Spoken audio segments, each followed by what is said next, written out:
Welcome to Pokemon's 5th generation. A whole new region, over 150 new Pokemon, a new beginning. This is Pokémon Black and White.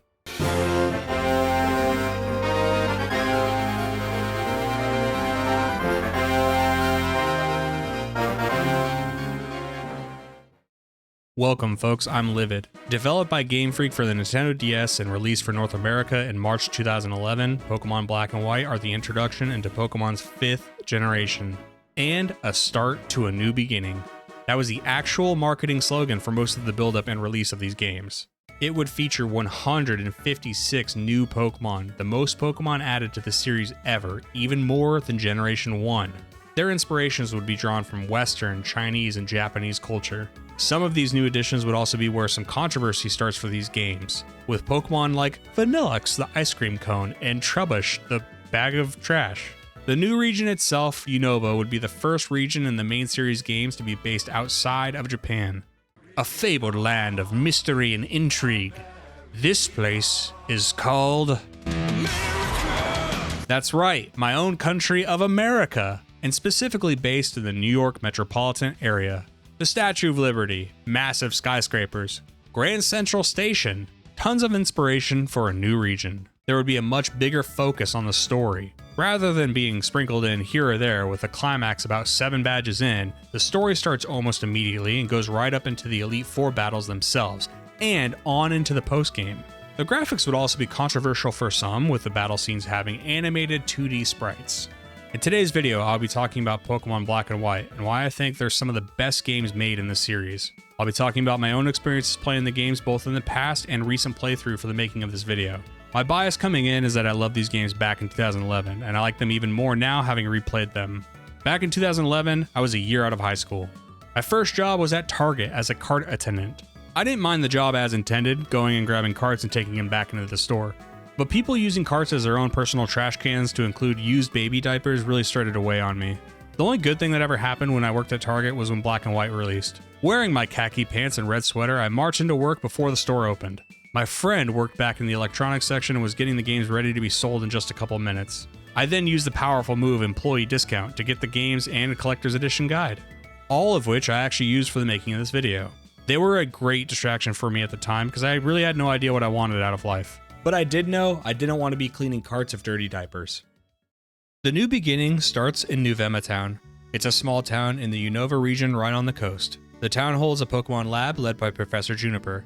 She's the first female Pokemon professor in the main series games and specializes in the origin of Pokemon. In her quest to learn more about Pokemon and their origins, she recruits 3 local kids eager to become trainers. The player character lives with their mother. Our father is yet again absent from the household. He sure is taking a long time getting that moo-moo milk. The town is also home to your 2 best friends, Sharon and Bianca. Sharon is really smart and has more knowledge about Pokemon and battling than anyone he knows.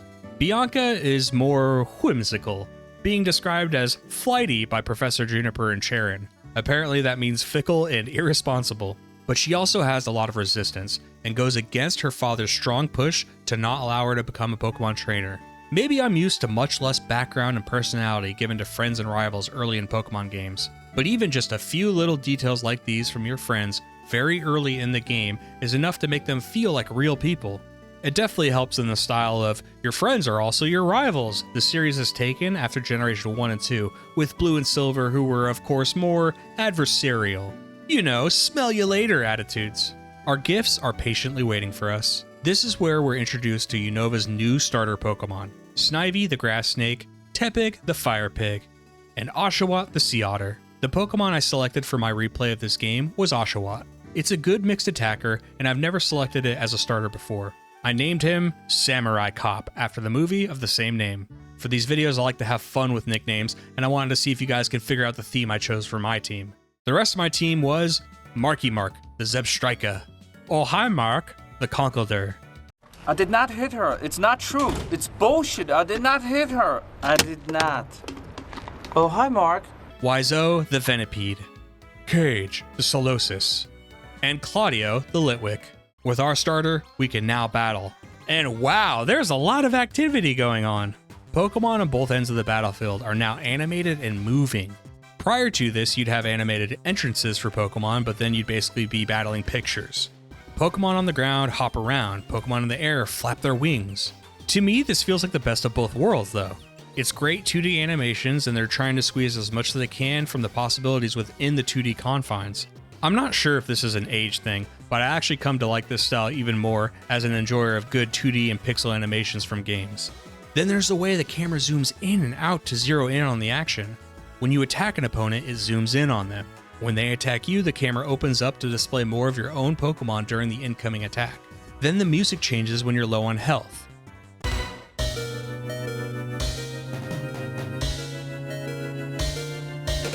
Giving you a sense of urgency and heightening your awareness of the fighting. All of this culminates in a great atmosphere. The fight feels intense and personal. The animations and dynamic angles push the boundaries literally and figuratively to what we've been used to before this. I even found myself paying attention to wild Pokemon battles more than I normally do because the battle experience felt lively. You actually don't level up after beating Bianca either, you just get shy of the experience needed. This was intentional so you were evenly matched for Charon in the second fight. Experience gain as a whole was entirely revamped in Black and White as well. There is now a level scaled multiplier which will give you significantly more experience if your lower leveled Pokemon defeats a higher leveled Pokemon. The bigger the gap, the more experience gained. Conversely, your higher level Pokemon will now gain less experience from Pokemon whose level is much lower than your own. This encourages players to use a full team of Pokemon and gives your weaker Pokemon a boost so they develop. As someone who's always used more than one Pokemon during a playthrough, I absolutely love this change. After all the chaotic fighting, the room is trashed. It's funny because I always had thoughts like this as a kid.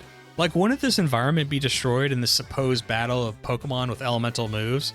This type of environmental change after a battle is only seen here, but it's still funny to see.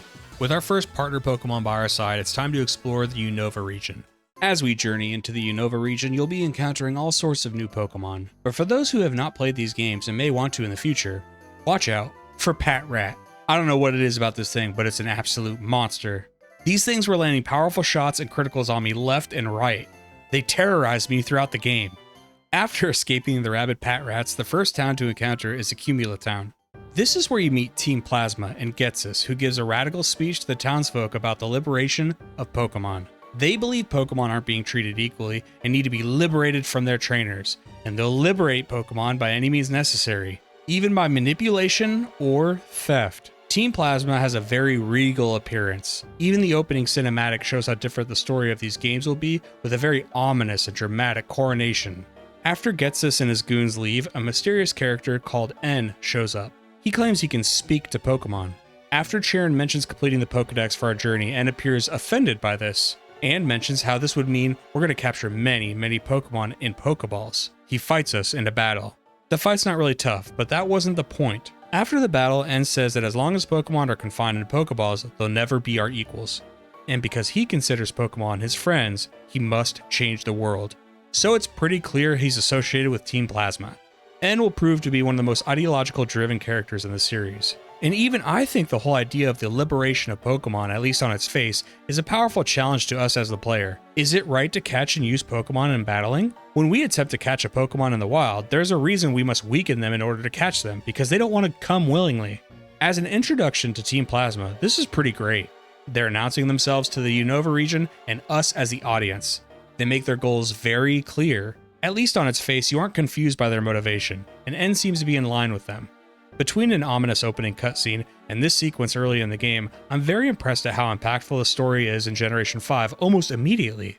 The rest of Accumula has some neat surprises despite being a small town. It's here where you may notice the Pokemon Centers are mixed with the Pokemarts. I know this is a weird aside, but this is something I always think about. Are Pokemon Centers state-funded or private businesses? I feel like they're state-funded because they do everything for free. Maybe trainers are important to keep the economy going, so they need to keep them out there battling. And maybe in Unova it's the same logic for Pokemarts? Anyway, it also has amazing music.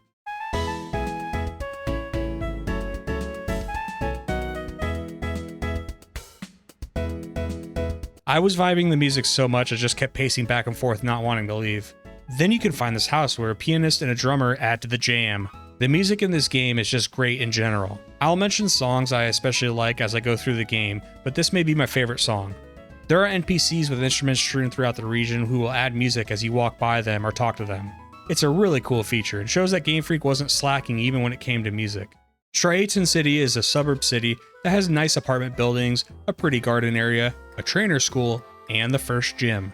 The gym leaders themselves are a trio representing fire, grass, and water. You don't need to battle them all, but the one with the type advantage against you will be your opponent. They each have one of the 3 monkey trio from Generation 5, Panseer, Pansage, and Pampor.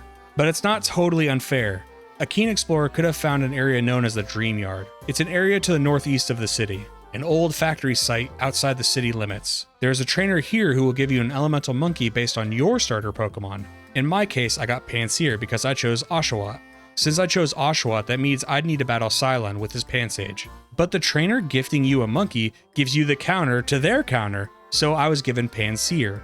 I do like this as a lesson for would-be new players. It's teaching you lots about elemental differences, and their gym is even more of a lesson for it. But it also encourages exploration. A player not exploring would have missed his side entrance to the Dream Yard and would have a much tougher time with the gym.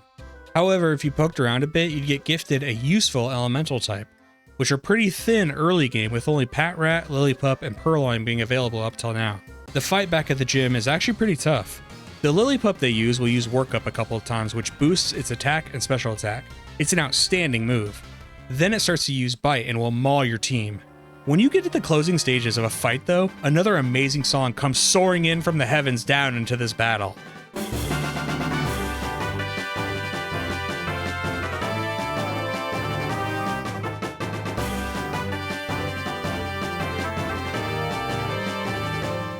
I mean, come on, we're only like an hour into the game and it's some of the best music I've heard of the series yet. After the fight, you're given your first badge and the TM workup, which is outstanding. And you can teach it to your Pokemon as many times as you want because TMs are infinite. That's right. No longer do you have to replay the games multiple times to get Earthquake, or fight through post-game content to get a bunch of battle points. After meeting a scientist named Fennel, who gives you HM Cut, yes, HMs are still around unfortunately, she also sends you on a quick errand back to the Dream Yard and requests a bit of Dream Mist that a Pokemon named Munna gives off. It's a pink Pokemon with a floral pattern. Wait a second, I feel like I've heard that from somewhere. Yeah, a Picnicker trainer on Route 10 back in Red and Blue mentions wanting a Pokemon exactly like this. I really hope this was a nod to that and not just a coincidence because I love that. When you get back to the Dream Yard, you meet back up with Bianca. Just as you guys find a Munna, you're encountered by Team Plasma. They're trying to steal the sweet, sweet Dream Mist for themselves in order to alter the dreams of trainers and manipulate them into releasing their Pokemon. But one of them starts kicking the Munna. Bianca obviously takes issue with this and mentions how they're trainers too, but they say, yeah, but we're doing it for different reasons, we're fighting for their freedom. I feel like Bianca speaks for the audience here. They're pretty hypocritical. After beating up the Grunts, 2 Getsuses show up? The Grunts mention this Getsus isn't the one who gives speeches, but the one who punishes when a plan has failed. I have no idea what they mean by that. Eventually a Musharner shows up to aid the poor little Munna, and Fennel gets her Dream Mist. As another reward, she gives you the Sea Gear. Prior to this, the bottom screen of this game didn't really do much. Now the Sea Gear gives access to wireless, infrared, and Wi-Fi capabilities. With the first gym defeated, you'll also start to encounter phenomenon mechanics. This is a unique way to encounter Pokemon and sometimes even items. There's rustling grass, dust clouds, flying Pokemon shadows, and rippling water. My favorite encounter in one of these is Audino. This adorable Pokemon is basically a walking bag of experience points. Defeating it will give you oodles of experience. These tiles can also be really annoying though. If you get into a random encounter on your way to walk on that tile, it disappears. They sometimes take a while to show up, but will have Pokemon like Drillbur. Other times though, it may have a Pokemon you want at a really low rate. Like in my case, playing white version, I wanted to catch a sock. It'll be in the rustling grass, but only at 5% encounter rate. When these tiles take a while to show up, and then they only give something a 5% encounter rate, it can be really annoying. I don't know if this is egregious though, because some Pokemon should be more difficult to find than others. Nacrene City is a city full of art and restored warehouses that have been turned into stores and homes. It's got this old railroad track too that's blocked off and built over, but it's cool that the remnants are still here. It makes Unova feel lived in. It's as if the city was once known for its industrial capacity. They'd manufacture textiles and haul them off or bring in supplies via the train. And maybe over time, the jobs left and the town turned into a more cultural area. I've seen that many times in my own experience. I live in an area once known for farming, but it's slowly transitioned into a transit hub. I've seen old railroad tracks go out of use or old warehouses turned into all sorts of things. In the route just outside Nacrene City, you get introduced to these nurses, who initially battle you but will then act as a mobile Poké Center to heal you up during training. I love this! It helps you stay in areas training or catching Pokemon, rather than going back into town for the Pokemon Center. Again, I don't know who's paying for all this, but I appreciate it. Back in Nacrene City, there is a gym to collect our second badge. But before we get a chance to enter it, N wants to fight again. He goes on with this cryptic talk about how he wants to see the truth of Pokemon like no one else before him. N asks if we have any clue what he's talking about, and I answer honestly. I've probably understood about 10% of what this guy's talked about since I've met him. For all the talk of liberating Pokemon, he seems to be expanding his team. N mentions Reshiram or Zekrom, depending on which game you're playing. These are the box legendary Pokemon of the region. Once we finally enter the gym, it's a pretty unique setup. It's a really nice museum that even has a skeleton of a Dragonite inside. After soaking in the history, we can enter the gym at the back of the museum. This gym specializes in normal type Pokemon. And this is where Oh Hi Mark will shine, as his fighting type brutalizes these normal types, even the likes of Patrats. The puzzle is amongst the library itself. You have to answer a series of questions which you discover the answers to in memos hidden within the books on the shelves. After answering the questions, a bookcase reveals a hidden entrance to the gym leader. Her name is Lenora. She's a bit of an artiste herself, which definitely fits the city. This fight wasn't tough at all with Oh Hi Mark and his 2x4. With her defeated, we get the second gym badge. In a brazen display, Team Plasma decides to steal the skull of the Dragonite skeleton to prove how serious they are. However absurd they may seem, I think that would draw headlines and seem like they're trying to get their message out there. As you rush out of the gym after them, you run into Berg. Berg comes to this city when he has writer's block because he's an artiste. He's also the gym leader of Castelia City, a city we'll be going to soon enough. Berg and I go to Pinwheel Forest to search for the scoundrels of Team Plasma. This forest is teeming with Pokemon. Sawaddle, Cottony, Venipede, and even amongst the shaking grass you can catch all three of the Monkey Trio. Being that it's a forest, it also has some of the first poison-type Pokemon in the journey, and they tend to poison things. This is when I was reminded that poison no longer inflicts damage outside of battle, a concept new to this generation. Pretty easy mode if you ask me. Back in my day, a Weedle in Viridian Forest would have you panicking back to the Pokemon Center after one sting. Deeper in the forest, you find the plasma culprits who took the skull.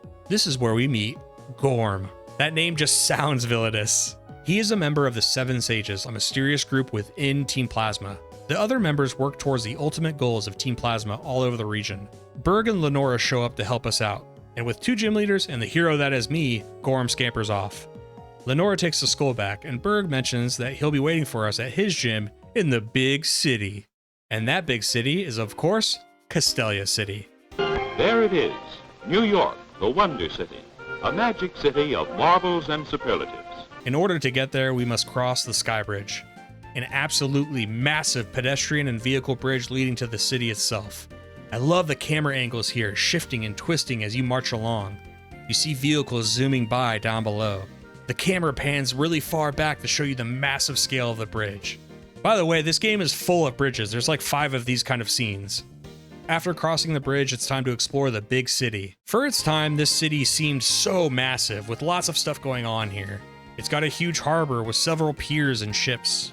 The central streets are brimming with people, businessmen and women shuffling, construction workers getting back to their projects.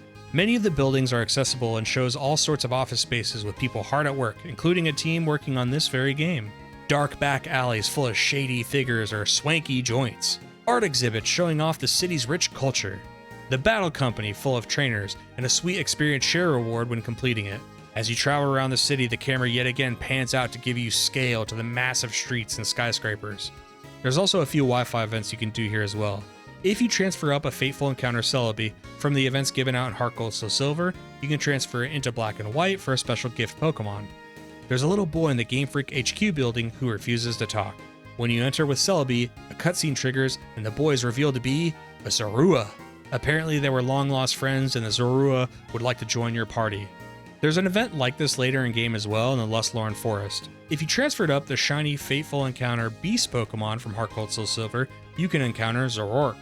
At first, it appears to be a normal woman living out of the wilderness in her trailer. Suddenly she attacks you as an Entei? I know this is all scripted, but all this morphing into stuff reminds me a lot of Missing Note back in Gen 1, I kinda love it. Upon capturing this Entei, it is of course Zoroark. After the battle, the trailer disappears. Apparently Zoroark was was using it to hide far away from people and Pokemon. Well, now I feel bad for catching it. But before you can transfer any of them, you first have to do this strange sequence to unlock the relocator option on the main menu, and it will only take these special event Pokemon. I say strange because there is a Poke transfer method later in the game that's much easier to interact with. And this is a tad more cryptic, with having to find a scientist and do these phrases for him. Then you select the relocator option on the main menu of the Generation 5 game that will allow you to use download play on the second DS using a Generation 4 game so you can transfer the event Pokemon. I've never claimed to be a DS expert, so I had no idea what the download play was even used for until using it for this video. I think the reason Game Freak did this is because they wanted you to be able to play with the Zorua during your journey, rather than wait until the post-game to do more of the established and traditional transfer methods. Another Wi-Fi event also takes place here with the Liberty Pass. This lets you get on a ship to the Liberty Garden. No visit to New York is complete without a trip to the Statue of Liberty, a small island off the coast of Castelia City, which holds a special monument that shines the light of freedom. After defeating a bunch of plasma goons who have taken over the island and the lighthouse, you find a secret room for the mythical Pokemon, Victini. Apparently 200 years ago, someone bought this island and hid Victini down in this room. Poor guy. Victini's pretty cool. I like its design and typing of Psychic and Fire. It's only level 15, but it's tough to catch due to its legendary status. I'm not sure if Castelia City is actually the largest city in the series, but it doesn't really matter what the actual measurements are within the game. This feels like the largest city in the series to me so far. Berg has been waiting for us patiently at his gym. His gym is on one of the busy streets of the city. But before you enter it, Berg bursts out from the gym and tells you to follow him to the pier. When you get to the pier, you see Bianca and a new character named Iris. She may appear young, but she's actually a powerful Dragon-type gym leader. Bianca's Muna has been stolen by Team Plasma. If it wasn't already apparent enough, Team Plasma shows up much more than any other villain group before these games. It used to be every few gym badges collected, you'd get some story tidbits here and there. And maybe by the 7th gym, you'd get a really big push on the story and finish it up before you went to the Elite Four. In Black and White, it's prevalent the whole time. I think this was deliberately designed, since they wanted to have such a heavy emphasis on the story. You get the feeling that Plasma is lurking around every corner of the region. I like how this is done because your journey to become champion and the threats to the region always did seem like two separate branches of a journey. This take heavily integrates the story into the journey to become the champion. After tracking down the Plasma Grunts who stole Bianca's Muna, you're again encountered by Ghetsis and other sages. Ghetsis has a very important villain speech here. He tells the legend of the founding myth of Unova. It involves Zekrom and Reshiram depending on the game. These powerful dragons will appear once a hero of the region emerges. The encounter seems to end when Berg flexes his superior opinion about the relationship with Pokemon. Bianca gets her Muna back and Plasma scampers off. With them taken care of, we can finally battle Berg. Berg's gym is a bug-type gym designed as a massive beehive. You unlock gates by traveling through honey and switching buttons on the floor. Marky Mark did most of the heavy lifting here since he had Flame Charge. But there was a bit of a curveball. Berg had a Dwebble, a bug and rock type, which meant Marky Mark's Flame Charge wasn't nearly as powerful as it would have been since the rock typing nullified it. So Wiseau had to come in and tank a bunch of shots and then take out the rest of his team with poison attacks. And with that, 3 gyms down. Route 4 and the Desert Resort are north of Castelia City on the way to our next badge. It's a sprawling desert area full of items and Pokemon. The battles will be wrapped up in sandstorms which slowly chip away at your Pokemon. While New York definitely doesn't have a desert, it's still a video game that's simply inspired by the city, so I'm glad they didn't go too far down the path of inspiration and still have biodiversity in the games. The desert holds some great Pokemon like Sandile and Darumaka. In the Relic Castle, you get to choose between 2 different fossils to revive into Pokemon. I don't know if I'm a masochist, but I tend to love sequences like this where wild Pokemon, trainers, and even the elements seem to be coming after you. Don't get me wrong, I act like I hate it while it's happening, but once I finally emerge on the other side, I look back and realize it spiced up the gameplay. Once I get the sand out of my eyes, I can finally see the path to Nimbasa City. It's the hub of sports, entertainment, and transportation of the Unova region. The gear station can get you to all sorts of places. Honeycombed with passages to subways, hotels, and office buildings, Grand Central Terminal plays host to more than 500,000 people in a single day. It can also get you in all sorts of trouble on its battle subway. You can listen to swanky tunes at the Music Theater. This showplace of the nation presents an elaborate program of stage and motion picture entertainment. But make sure your Pokemon looks the part. This is show business. Ah, much better. Look at Samurai Cop go. You're a big star, kid. Go get 'em. or you can enjoy the national pastime of baseball. New York offers baseball at its big league best, and yes, sometimes at its second best. You can even battle some of the athletes. An adorable Pikachu, a soaring Ferris wheel, and a gym full of roller coasters. It's like the Coney Island, full of fun and games. Hurry, hurry, hurry. It's the one and only Coney Island. It's the big ride. It's the fast ride. It's fun for everybody. It upsets the equilibrium and settles the disposition. The Nimbasa gym is an electric type gym, which makes sense considering how much electricity this place must need to have all this entertainment going on. I have awful motion sickness, so these roller coasters made me feel really nervous. The gym leader is Alessa. She's got a couple Emolgas, which are electric and flying, making any potential ground types useless against them. Luckily for me, Oh Hi Mark had a couple rock type attacks lined up. And luckily for Alessa, she had Volt Switch, a move that gives her a free switch out upon attack. So she kind of made me look silly because she'd send out her Zebstrika, I would try to do a ground attack, but then it would Volt Switch into an Emolga, which I couldn't hit with a ground type attack. Once the Emolgas were finally taken out, I could go after Zebstrika with Oh Hi Mark's Bulldoze. And with that, we've earned our 4th gym badge. Back outside at the Ferris wheel is a really interesting cutscene with N, and it's probably my favorite cutscene in the game. Not for its cinematography or epicness, but the story development.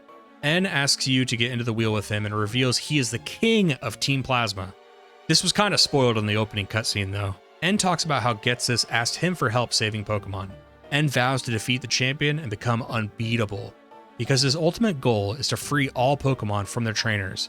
And if the champion of the region isn't strong enough to stop him, nobody will. He challenges the player to collect all of the badges and become the champion themselves if they want to try and stop him. That's such a badass way to tie in this story into the normal quest of becoming a Pokemon champion. With a simple box of dialogue, the story and traditional gameplay motivations are tied together rather than being something on the side that must be handled before you become champion. I don't know if I did a good job expressing it in words, but folks, I love this scene. En route to our next destination, you come across Alder, the champion of the Unova region. He's a free spirit who wanders the region and mentions trying to get people to appreciate their Pokemon more. This is because his first ever Pokemon had passed away, and he feels sorrow. He'll be a recurring character throughout the game here on out. Soon after meeting Alder, you get this sweet cutscene of a drawbridge leading us to the next city.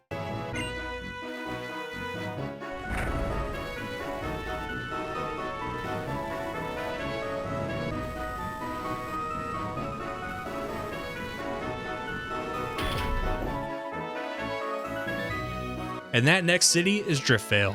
And boy golly, does it have a spicy song.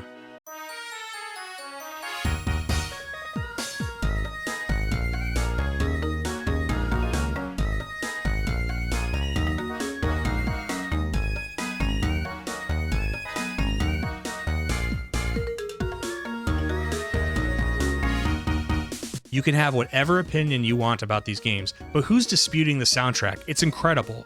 Driftveil is a major port city with a market, a cold storage, and warehouses. The cold storage is where you can find the Pokemon Vanillite. Yes, the ice cream cone Pokemon. Driftveil is full of hardworking people working with their hands, and they don't take too kindly to outsiders. It's also a place of innovation, like the biker that introduces us to triple battles. There's so much going on that the health bars are covering up the Pokemon sprites. Triple battles work pretty similar to double battles, but there are differences, like some moves can't reach to the far left or far right of a team, depending on its lineup. Then there's another variant called rotation battles.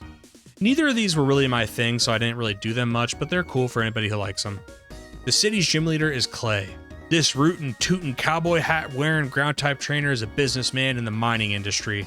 Clay doesn't take any crap from anyone, and even roughs up some Team Plasma goons that infiltrate Driftveil. His gym is designed like a mine shaft. You battle a series of trainers and go up and down the elevators in order to reach Clay down at the bowels of the gym. The battle with Clay really was a breeze for me. I used Oh Hi Mark most of the battle because Clay's Krokorok used Swagger, which significantly raised my attack power in return for it being confused. However, I only struck myself with confusion once, so the remainder of the battle was one-hit KOs with fighting type moves. With Clay defeated, that's 5 gym badges. On our way to the next town, we encounter Chargestone Cave with a handful of new Pokemon. Chargestone is a unique cave with these big blue rocks that you push around to navigate the cave. And it's also here where you'll meet the Shadow Triad. They're like ninjas or something, gets us enlisted for Team Plasma. After leaving Chargestone Cave, you arrive in Struan City, home of a massive runway with huge cargo planes on the tarmac. The gym is in the hangar of the runway, led by Skyla, a high-flying pilot specializing in flying-type Pokemon. The gym is definitely unique. You get in huge cannons that shoot you across the hangar into more cannons that will ultimately lead to Skyla. And Marky Mark took full control of this. He used Spark, which was his physical-based electric move, and it just obliterated her whole team. Just as we leave the gym, N divulges gets this plan to reclaim the Dark and Light Stone, which will resurrect the legendary Pokemon of the region. He also mentions his inner conflict that his pursuit of Pokemon's liberation by force would mean there would be resistance, and that resistance would then hurt Pokemon, which is the last thing he wants. And also talks about how his ability to speak with Pokemon has made him much closer to Pokemon than humans, which definitely explains his zealotry for wanting to protect them over the desires of humans. N is all about the actual goal of Pokemon liberation, but he seems conflicted on how Team Plasma is going about it. Being that he's the king, you'd think he could just tell Getsus and Plasma to stop, unless he were like a puppet king, with Getsus and the sages pulling his strings. Soon after you get the 6th badge, you get Surf, which vastly opens up the gameplay, especially to areas you've already been before. Tons of trainers, items, and even legendary Pokemon are now available. You can find Cobalion in the Mistralton Cave. Once you capture it, an old man will tell you the legend of the trio. Virizion can be caught after this, but Terrakion won't be available until Victory Road. The location of the 7th badge is Icarus City. It's a wetland town with Pokemon like Shelmet and Stunkfist, who call the shallow puddles their home. The rest of the town is built on higher ground, probably to avoid Stunkfist, because that thing is ugly. The gym leader is Bryson, the Ice-type specialist. His gym actually felt like the first gym puzzle of the game, and I was delighted to solve it. It will remind you of Price's gym back in Generation 2, though. You have to slide across the ice in a correct sequence to land on solid surfaces and change the direction of the guiding levers.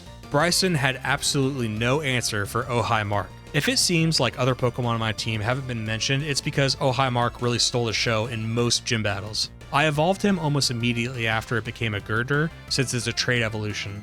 And once he's evolved, his stats and moves were just crushing my opponents.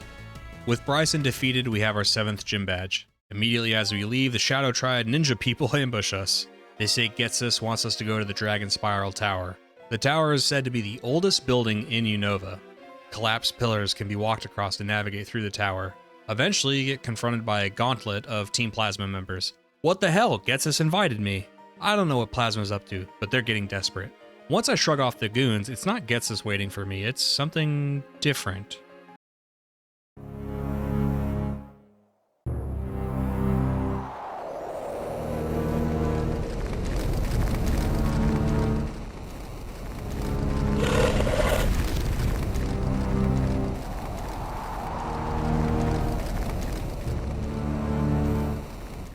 N has befriended the legendary Pokemon, Reshiram. N says that if you're going to have any chance at confronting him in a clash of ideologies, you must befriend your own legendary Pokemon, Zekrom. Only then can the two of you fight on equal terms to decide the fate of the relationship of humans with Pokemon. After Alder yet again points out the hypocrisy of Plasma's goals of liberation, Getsus has a response. He kind of demeans Alder because his first Pokemon died of illness. And over all these years, Alder has felt like he hasn't had a real battle ever since, which is why he left the Pokemon League to wander Unova in contemplation. Man, that's pretty deep. We didn't even meet Alder until a little bit late into the game, but even he has a little bit of depth to him. It turns out Lenora did have the answer to the legendary dragon Pokemon, but it wasn't the fossilized skull of a Dragonite like the goons for Plasma thought. It's the Dark Stone. Alder says that if we accept this stone, it'll be us who confronts N, not him, to be in line with the prophecy with the 2 dragon heroes who will duke it out. Resurrecting Zekrom will still take more gameplay though. The road to the final gym is an interesting one. We get yet another beautiful bridge, the 2-blind bridge. How cool is this, gang? I can't get enough of this game's scenery and camera angles. But there's someone off in the distance. Who could that? Oh, great. Getsus basically just interrupts us to say good job, and he's still waiting for us to confront N. Yeah, man, I get it. If you come back to the 2-blind bridge at night, a gang calling themselves the Black Empoleons will show up. If you beat them in a battle, they'll rename their gang after your lead Pokemon. Ah yes, the Black Samurai Cops. On the other side of the bridge is Opelucid City. If you're playing Black, it's a hip, futuristic city with a zany song that I honestly don't like much.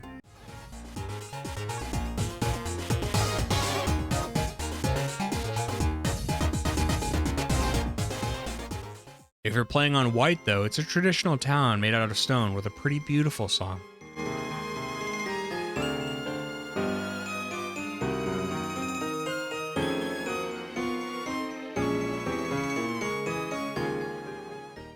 you ever hear a song with no lyrics but it makes you feel sad for some reason? That's what the old city version of Opelucid sounds like. Iris and a new character named Drayden will invite the player back into their house to tell them the story of the legendary dragons.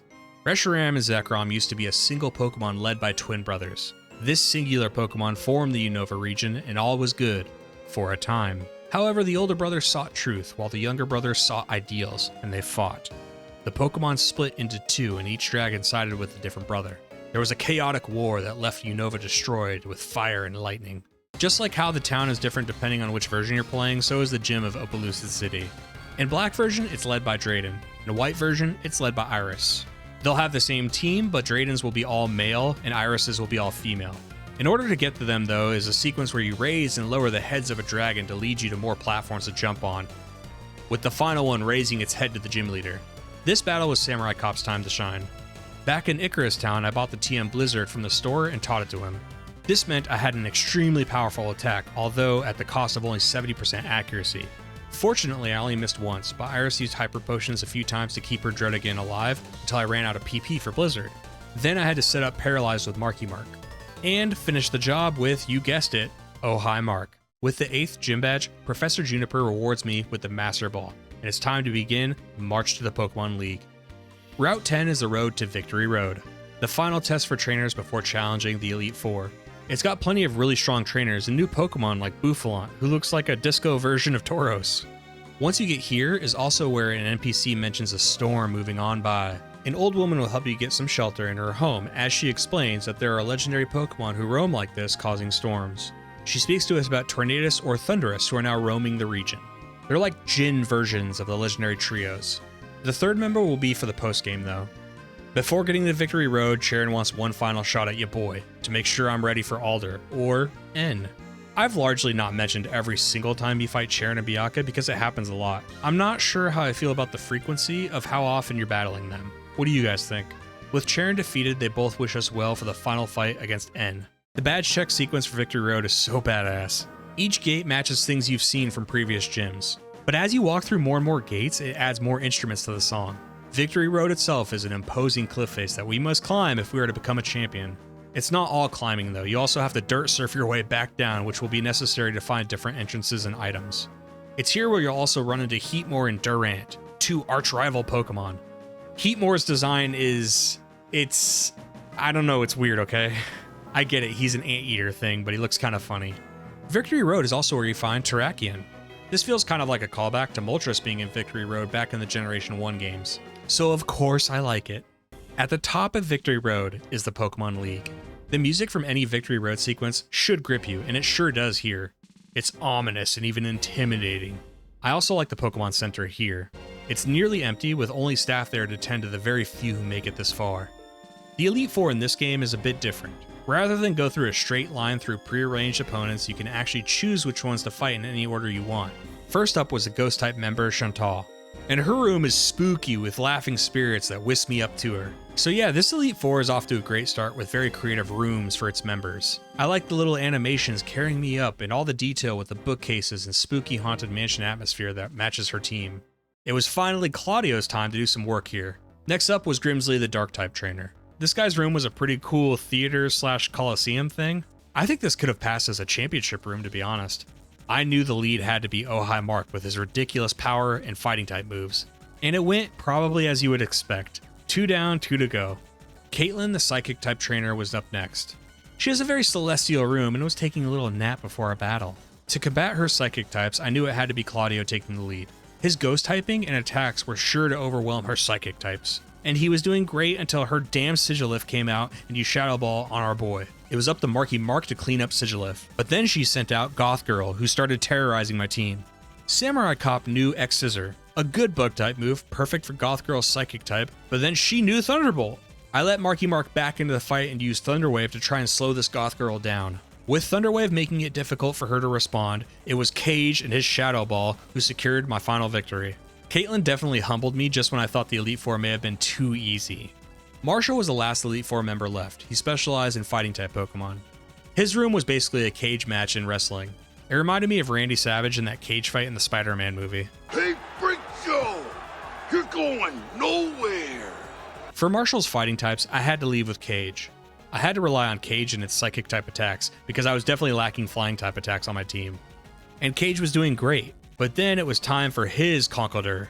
I knew full well the power of this giant concrete pillar carrying menace.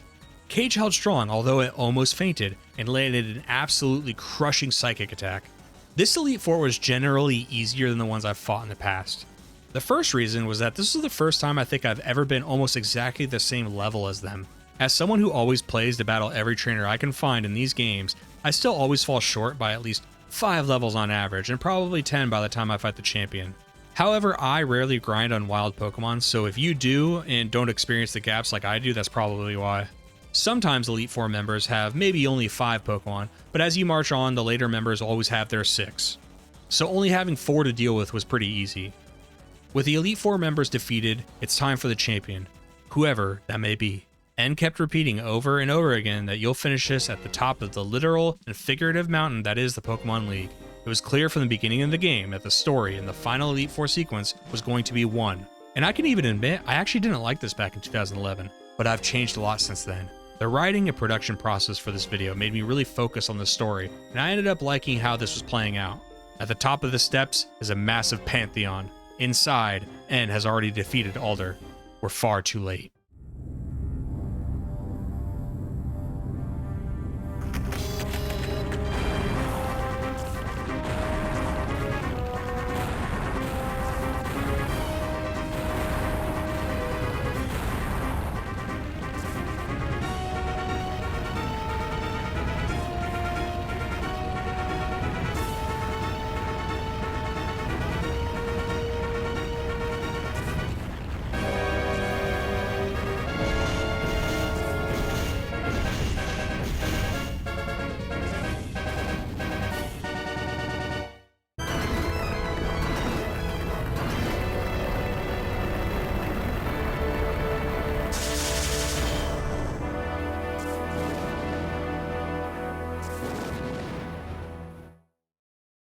N tells us to meet him in the castle.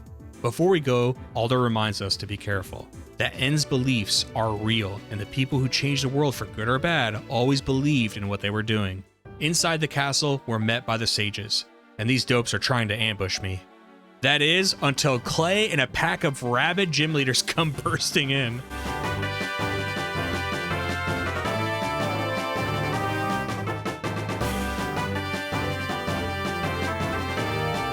Oh my god, I was so hyped for this. Clay bursting in with the other gym leaders and the intense ending gym music playing behind them. These old goons didn't stand a chance. Now that the sages have been handled, I can descend deeper into the castle. The Triads show up and even let me know that I can heal my Pokemon, which is sure nice of them. But instead of nurses, it's Anthea and Concordia, adopted by Getsis and nannies to N.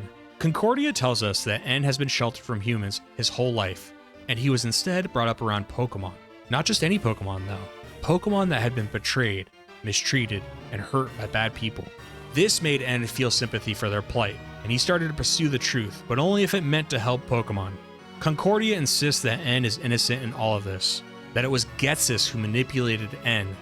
Concordia warns that there is nothing more dangerous than innocence though. The castle still has plenty of things to see. In the castle lab, you meet scientists who claim they've hacked into the storage systems of all the trainers in the region. If their king gives them the order, they can steal everybody's Pokemon. But for now, you can use their PC. Then there's this Patrat hanging out with the Plasma member. I knew these things were evil. I told you guys in the beginning of the video. Then you find N's childhood room, playing a creepy version of the Plasma song.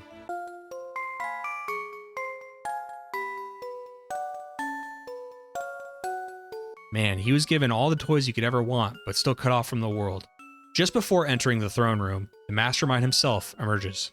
Getsis. His plans to create the perfect hero are coming to fruition. N has claimed a dragon, defeated the champion, and has a passion to achieve his goals. Getsis knows this battle is the last thing holding back the world from his plans to separate humans and Pokemon forever. As we meet N for the battle, my dragon fails to show up, so N calls his in.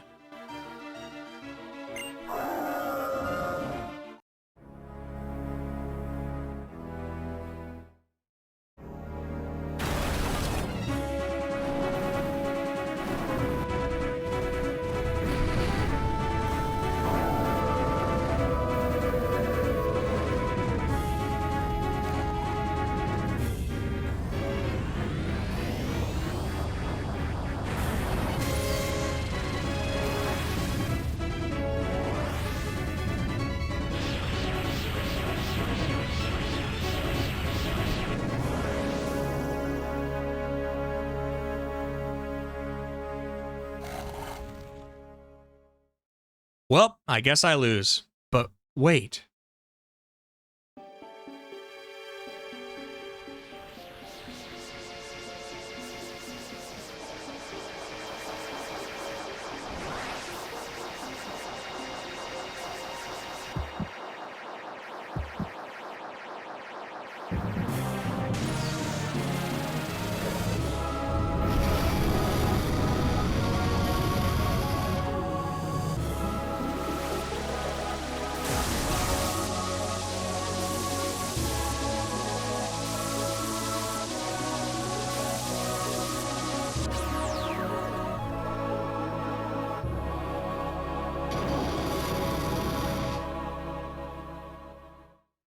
Oh, hell yeah.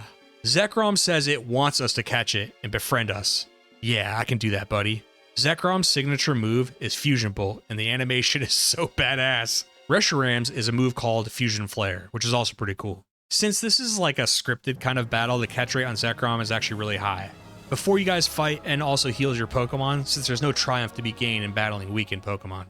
And with that, we're ready for the final fight. Both trainers open up with their respective dragons. Between that and the fight theme music, this does sell the huge stakes of the fight.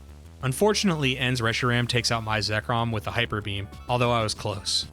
From here, the rest of the battle was pretty traditional to what you'd expect. One of the funny but lucky parts of the fight for me was when his Vanillix used Hail, which made my Samurai Cop's Blizzard unavoidable.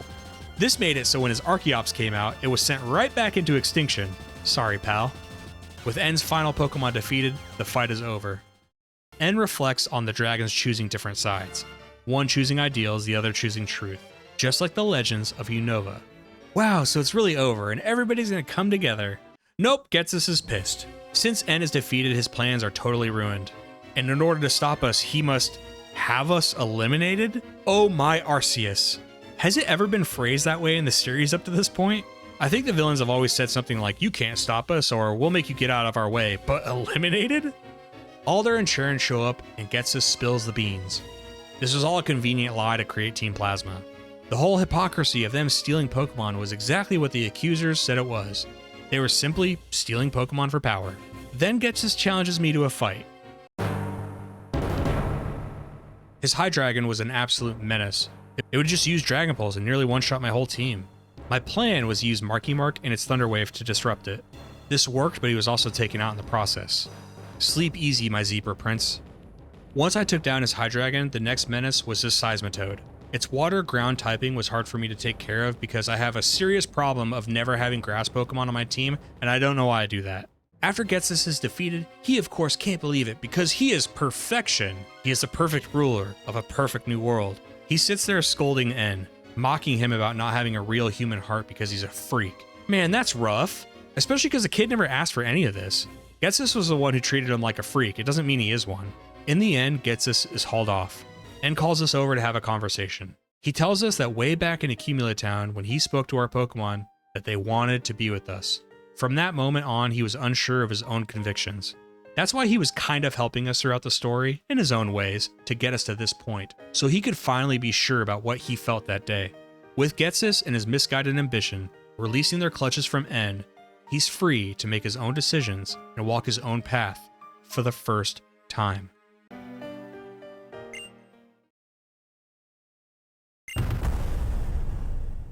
Although the credits are rolling, there's still a lot to do. The postgame to Black and White is one of the more extensive postgames of the series when they came out. There are both extra and story tasks to enjoy. Almost the entire eastern portion of the map is still yet to be explored and features several new towns and routes. You're also given the National Pokedex, which means that previous generations of Pokemon will now appear all over the game.